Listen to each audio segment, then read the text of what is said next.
ကျွန်တော်တို့ကကောင်းမွန်တဲ့လူသားတွေဖြစ်ချင်ကြတယ်။ကောင်းတဲ့စိတ်ထားတွေနဲ့ကဘာကိုအကျိုးပြုချင်ကြတယ်။ဝင်းကျင်ကိုအကျိုးပြုချင်ကြတယ်။လူသားတွေကကဘာပေါ်မှာအကောင်းဆုံးသောအရာတွေကိုဖန်တီးနိုင်ခဲ့ကြတယ်။ဒါ့အပြင်ကျွန်တော်တို့လူသားတော်တော်များများရဲ့ပြဿနာတွေကိုလည်းသိပ္ပံပညာ၊နည်းပညာတွေနဲ့ဖြေရှင်းနိုင်ခဲ့ကြတယ်။ဒါပေမဲ့ကျွန်တော်တို့လူသားတို့တစ်ရက်လုံးဘယ်ပညာဘယ်ငွေကြေးဘယ်နည်းလမ်းနဲ့မှမဖြေရှင်းနိုင်တဲ့အတွင်းစိတ်ပြဿနာကျွန်တော်တို့အားလုံးမှာရှိနေကြတယ်။အဲ့ဒါကတော့ဘာလဲဆိုရင်ကျွန်တော်တို့ကိုယ်တိုင်ပဲဖြစ်တယ်။ကျွန်တော်တို့တွေရဲ့မစုံလင်မှုမပြည့်စုံမှုလို့ကျွန်တော်တို့ဆိုရမှာဖြစ်တယ်။တနည်းအားဖြင့်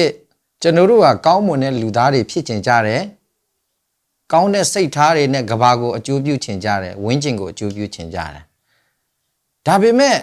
ကျွန်တော်တို့တွေကအမှားတွေကျူးလွန်နေအပြစ်အကုသိုလ်ကျူးလွန်ပြီးတော့တဝဲဝဲလဲနေတယ်တနည်းအားဖြင့်ဒီဆိုတဲ့ဥစ္စာတွေအမှားတွေအပြစ်အကုသိုလ်တွေကိုဖြည့်ရှင်းနိုင်ဖို့ကောင်းမှုကုသိုလ်တွေကျွန်တော်တို့လုပ်ကြတယ်ပြီးတဲ့အခါမှာအလှူဒန်းတွေကျွန်တော်တို့လုပ်ကြတယ်နောက်ထပ်ကိုကျင့်တရားကောင်းအောင်လည်းကျွန်တော်တို့လုပ်ကြတယ်အရန်ကောင်းတဲ့အရာတွေပါဒီအရာတွေကကျွန်တော်တို့ကိုစိတ်ခဏတစ်ဖြုတ်တော့ကျေနပ်ခြင်းကိုဖြစ်စေတယ်ဒါပေမဲ့တိတ်မကြခင်မှာပဲကျွန်တော်တို့ဖြေရှင်းလို့မရတဲ့ပြဿနာကျွန်တော်ရှိတပတ်ပြန်လဲလာတယ်ကျွန်တော်အမှားတွေဆက်ကျူးလို့နဲ့အပြစ်အကုသိုလ်တွေကျူးလို့နဲ့ဒီထဲမှာပဲလဲနေတာဖြစ်တယ်ဆိုတော့ဒီပြဿနာကိုဘယ်သူကဖြေရှင်းပေးမှလဲဘယ်လိုနည်းလဲဘယ်လိုပညာနဲ့လဲဖြေရှင်းလို့မရတဲ့အခါမှာကျွန်တော်မျှော်လင့်ချက်မဲ့နေလားကျွန်တော်တို့လူသားအလုံးအတွက်သတင်းကောင်းတစ်ခုရှိပါတယ်အဲ့သတင်းကောင်းကတော့ခရစ်စမတ်ကနေစတာဖြစ်ပါတယ်အဲ့သတင်းကောင်းအခုချိန်ပြောပြပေးသွားခြင်းနဲ့ခရစ်စမတ်ဆိုတာဘာလဲခရစ်စမတ်ဆိုတာကအခုနကကျွန်တော်တို့ပြောခဲ့ကြတယ်ကျွန်တော်တို့လူသားတို့တရက်လုံးမဖြေရှင်းနိုင်ခဲ့တဲ့ပြဿနာကိုဖယားသခင်ကလောကကိုလူသားအသွင်သဏ္ဍာန်ကိုဆောင်ယူပြီးတော့ဖြေရှင်းပေးခဲ့တာဖြစ်တယ်လွန်ခဲ့သောနှစ်ပေါင်း2000ကဖယားသခင်ကလူစားတိကိုခံယူပြီးတော့လောကကိုကြွလာပြီးကျွန်တော်တို့ပြဿနာကိုဖြေရှင်းပေးခဲ့တာဖြစ်တယ်ဒီຢာကကျွန်တော်ဗဇက်ရှိတိုင်းပြောတာမဟုတ်ဘဲနဲ့ကျွန်တော်တို့လက်တွေ့ကိုရှိနေတဲ့အရာဖြစ်တယ်။အဲကြောင့်ကျွန်တော်ကျမ်းစာဖတ်ပြချင်တယ်ပေါ့နော်။ဒီရဲ့အကြောင်းအရာကဘယ်ထဲမှာပါရှိလဲဆိုရင်ရှင်မသက်ခရစ်ယာန်အခန်းကြီး1အခန်းငယ်21ထဲမှာကျွန်တော်တို့တွေ့နိုင်တယ်။အားလုံးအတွက်ကျွန်တော်ဖတ်ကြားချင်တယ်။သားယောက်ျားကိုဖွားမြင်လိမ့်မည်။ထိုသားသည်မိမိလူတို့ကိုအပြစ်မှကယ်ချုပ်မိသူဖြစ်သောကြောင့်ယေရှုဟုသောအမည်ဖြင့်မှဲ့ရမည်ဟုကောင်းကင်တမန်ဆို၏။ချစ်တော်မိတ်ဆွေဒီကျမ်းစာကကျွန်တော်တို့အားလုံးကိုဘာအတိပေးလဲဆိုတော့ကျွန်တော်လူသားတို့တရက်လုံးမဖြေရှင်းနိုင်တဲ့ပြဿနာကိုဖယားသခင်က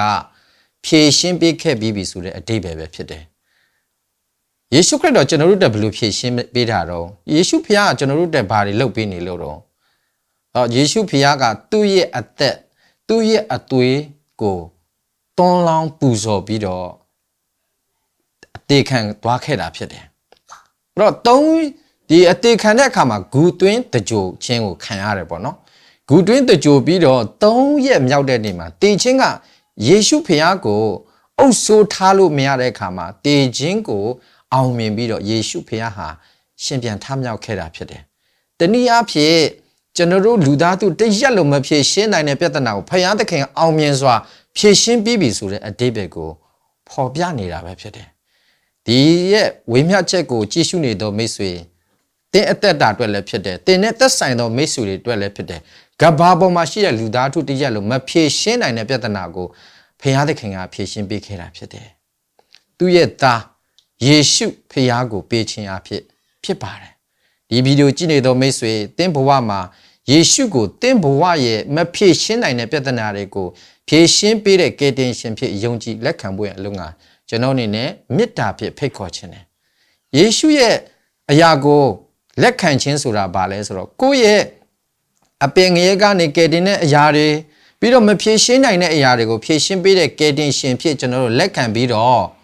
သူ့ရဲ့စေညွန်ရာသူ့ရဲ့နောက်တော်ကိုလိုက်ခြင်းပဲဖြစ်တယ်။အဲကြောင့်မိတ်ဆွေကိုဖိတ်ခေါ်ခြင်းနဲ့ယေရှုဖခင်ကိုမိမိရဲ့ကယ်တင်ပိုင်ရှင်ဖြစ်ယုံကြည်ခြင်းဟာကျွန်တော်တို့တက်လုံးရှာဖွေလာခဲ့တဲ့ကျွန်တော်တို့ဘဝရဲ့မဖြေရှင်းနိုင်တဲ့ပြဿနာကိုဖြေရှင်းနိုင်တော့တခုတည်းသောနည်းလမ်းဖြစ်တယ်ဆိုတဲ့အရာကိုဝေမျှခြင်းနဲ့အဆုံးသက်ကျွန်တော်ပြန်လဲပြီးတော့ပြောပြခြင်းနဲ့ခရစ်စမတ်ဆိုတာကကျွန်တော်တို့လူသားတို့တစ်ရက်လုံး မဖြေရှင်းနိုင်တဲ့ပြဿနာကိုဖရာသခင်ကလူသားဇာတိတော်ကိုခံယူပြီးတော့လောကကိုကြွလာပြီးတော့ကျွန်တော်တို့တွေရဲ့ပြဿနာအလုံးကိုချုပ်ငိမ့်စေခဲ့တယ်အပီးပိုင်ဖြေရှင်းပေးခဲ့တယ်ဆိုတဲ့အရာကိုဝေမျှရင်ဒီမှာဏိကုံချုပ်တယ်ကြားနာသောမိတ်ဆွေအသက်တာမှာဖရာကောင်းကြီးပေးပါစေယေရှုခရစ်တော်ကိုရရှိပြီးတော့ကယ်တင်ခြင်းရရှိစေဖို့ကျွန်တော်အနေနဲ့ဆုတောင်းပေးပါတယ်ယေရှုတင်ပါတယ်